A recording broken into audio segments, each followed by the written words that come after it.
मेआर मीडियामध्ये आपले स्वागत आहे. मी मोहम्मद जिशान. आज आपल्यासोबत श्री केंद्रे सर आणि बरई सर उपस्थित आहे. मुंबई महानगरपालिका शिक्षण विभाग सहकारी बँक या बँकेचे पंचवार्षिक निवडणूक जी 2020-25मध्ये होणार आहे, त्या निवडणुकीबाबत आपण आज यांना प्रश्न विचारणार आहेत. शिक्षक सेना पॅनलमधून हे दोन्ही उमेदवार आपल्यासोबत आज उपस्थित आहेत. सर्वप्रथम सर, आपले दोघांचे आमच्या मीडियामध्ये स्वागत आहे. थोडक्यात आपण शिक्षक सेना आणि शिक्षक सेना पॅनल याबाबत आमच्या दर्शकांना सांगावं. सर, आपल्या शिक्षक सेनेचे जे पॅनलमध्ये 16 उमेदवार आहेत, तर ह्या उमेदवारापैकी आपण पाहिलं तर हे सगळे शिक्षक सेनेमध्ये गेली अनेक वर्षे शिक्षकांच्या समस्या सोडवण्यासाठी सतत पाठपुरावा करतात, सतत मदतीला धावून येतात. म्हणजे थोडक्यात जीवाभावाची माणसं आहेत, सगळे आपली माणसं आहेत, शिक्षक सेनेची माणसं आहेत. आणि आपण पाहतो की या ठिकाणी आपण पाहिलं तर स्पेशल टीचर यांना प्रतिनिधित्व आपण दिलेलं आहे. त्यानंतर हिंदी विभागाला प्रतिनिधित्व दिलेलं आहे, उर्दूला दिलेलं आहे, मराठीला दिलेलं आहे. ह्या सगळ्या माध्यमाचा विचार करून आपण हा पॅनल बनवलेला आहे. तर या पॅनलमध्ये असं आपण पाहिल्यानंतर नजरेस येईल आपल्या की सगळे शिक्षकासाठी प्रयत्न करणारे लोक आहेत.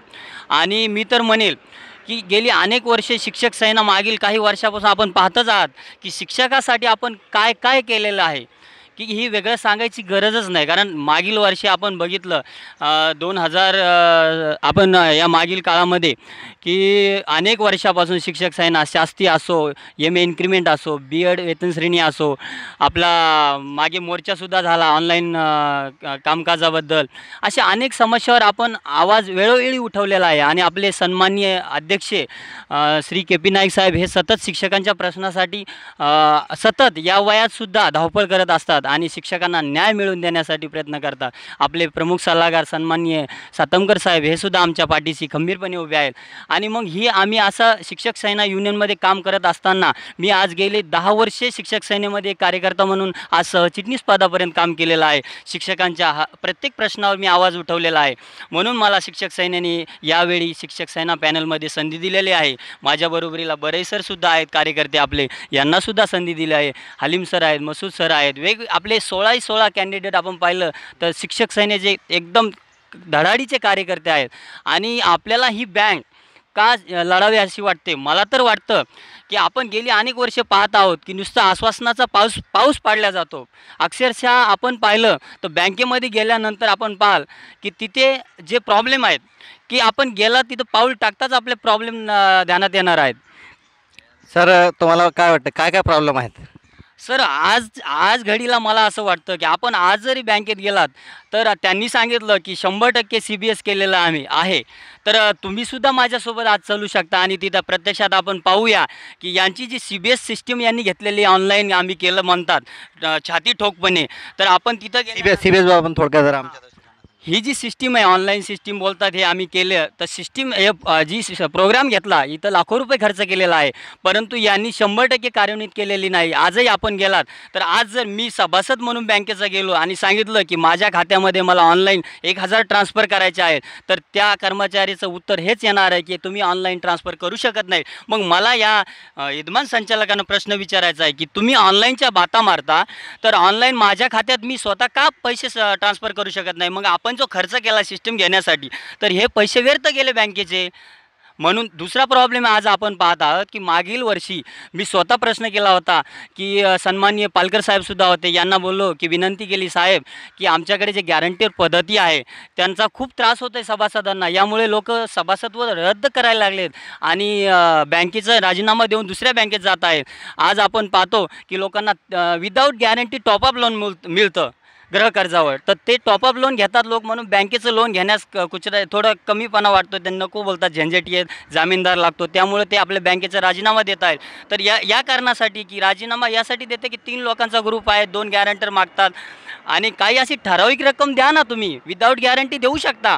कारण तुम्ही इन्शुरन्स करा ना. मंजुरीसुद्धा घेतली इन्शुरन्सची त्यांनी. मागील सभेत आम्ही सर्वांनी मंजूर केलं की आपण इन्शुरन्स घेऊया कर्मचाऱ्याचा. आज मला सांगा तुमचा माझा काय भरोसा आहे उद्या आपण जगणार आहोत म्हणून?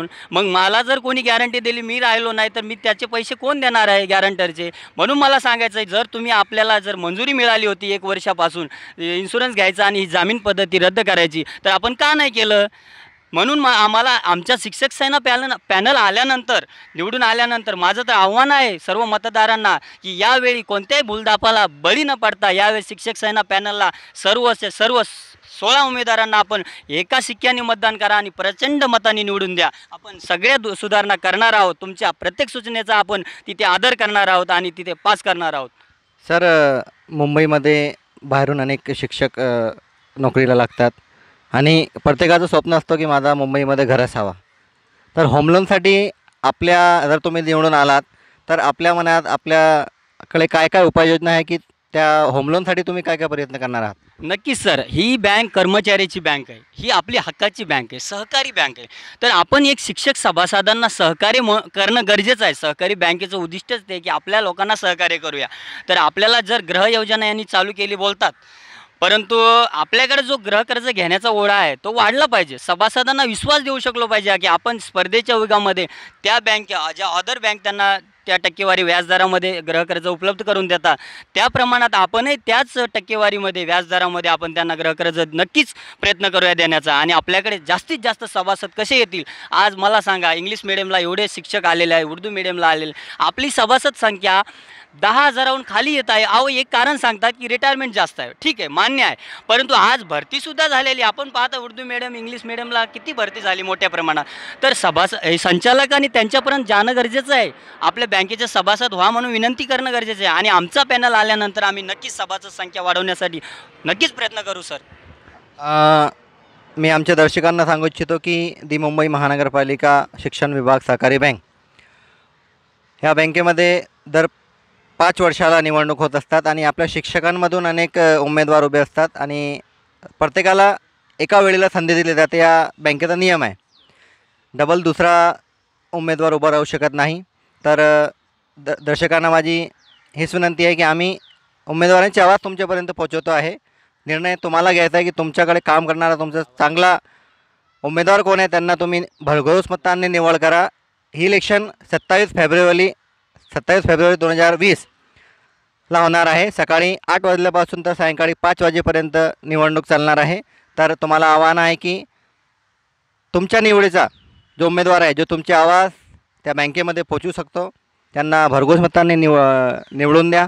शेवटी सर, आमच्या दर्शकांना तुमच्याकडून काय आव्हान असेल? नक्कीच सर, मला तर वाटतं यावेळी कुठल्याही भूलथापाला बळी न पडता आपण सर्वांनी, कोणी किती भूलथापा मारू दे, पण सर्वांना मी विनंती करेल की यावेळी मला आणि माझ्या शिक्षक सेना पॅनलच्या सर्व 16 उमेदवारांना आपण भरघोस मतांनी निवडून द्या. आणि आपल्या प्रत्येक सूचनेचा आम्ही तिथं आदर करू आणि त्या तुमच्या फायद्यासाठी नक्कीच आम्ही 100% प्रयत्न करूया. धन्यवाद. बड़े सर, आप क्या आह्वान करना चाहेंगे हमारे दर्शकों से? जो शिक्षक ही हैं, शिक्षक ही इस बैंक के सभासद होते हैं, तो हमारे शिक्षकों से आपका क्या आह्वान रहेगा? सभी लोगों से मेरा निवेदन है कि शिक्षक सेना पैनल को जिताने का प्रयास करें और जो भी मूलभूत सुविधाएं अब तक नहीं मिल पाई हैं उन सुविधाओं को सभी शिक्षकों तक पहुंचाने का हम पूरा प्रयास करेंगे. और पूरे पैनल की तरफ से मैं आप सभी को आश्वासन देता हूं कि उस काम में हम ज़रूर सफल होंगे और आप सबको भरपूर सहूलियत जो जितनी हो सकती है उतना हम अपने पैनल की तरफ से, संचालक मंडल की तरफ से देने का प्रयास करेंगे. तर हे होते श्री केंद्र आणि बराई सर. आपण अनेक लोकांचे मत जाणू, त्यांचे इंटरव्ह्यू घेऊ. बघत रहा मेआर मीडिया. लाईक करा, सबस्क्राईब करा आणि शेअर करा. कॅमेरा पर्सन मोहम्मद मुजाहिद सह मोहम्मद जिशान, मुंबई. धन्यवाद.